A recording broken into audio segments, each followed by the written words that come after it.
आपने एक इंटरव्यू में कहा कि आप अपनी बीवियों से डरते हैं। बीवियों से डरने का क्या मतलब है? क्या उनके गलत बात को भी नज़रअंदाज किया जाए, मान लिया जाए? इसकी वजाहत फरमा दें। मैंने अपनी बीवी के साथ नरमी का मामला किया तो अब इसकी हालत ये कि हर मामले में ज़िद और झगड़ा करने लगती है।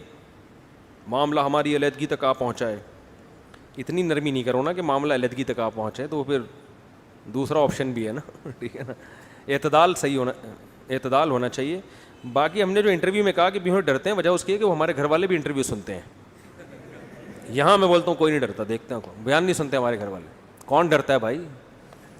वो मुझसे पूछा था कौन सी घर वाले खाना अच्छा पकाते हैं, तो ये मैं नहीं बता सकता था, ये मैं नहीं बता सकता। ये बहुत बड़ा संभालना मेरे लिए मुश्किल काम हो जाता है इसको। हाँ, तो ये तो डरते हैं ना, बताएंगे तो फिर सारी ज़िंदगी उसको इसका मतलब बयान करना पड़ेगा। ये असल में एक्चुअली इसका मतलब ये था। तो मैंने, वो घर वालों ने पूछा कि वो इंटरव्यू लेने वालों ने आपसे ये पूछा कि खाना कौन अच्छा पकाते हैं, ये क्यों पूछा? मैंने कहा पागल है। सही है, मैंने क्या कहा? पागल है। कुछ भी पूछ सकते हैं भाई, वो तो हम तो ये देखेंगे हमने क्या बोलना है। उनको तो मर्जी जो मर्जी पूछें। वो 4 एक्टरों के नाम लेके मुझसे पूछ रही हैं कि इनमें से किससे, मुझे तो पता ही नहीं था उन एक्टरों के बारे में। अच्छा भाई, तो एतदाल वाली राह इख्तियार करें।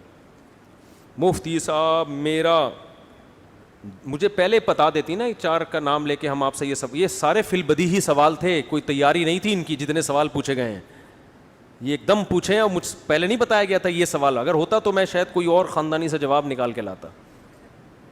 ये टीवी एंकर फंसाने की कोशिश करते हैं बंदे को। ठीक है। मुफ्ती साहब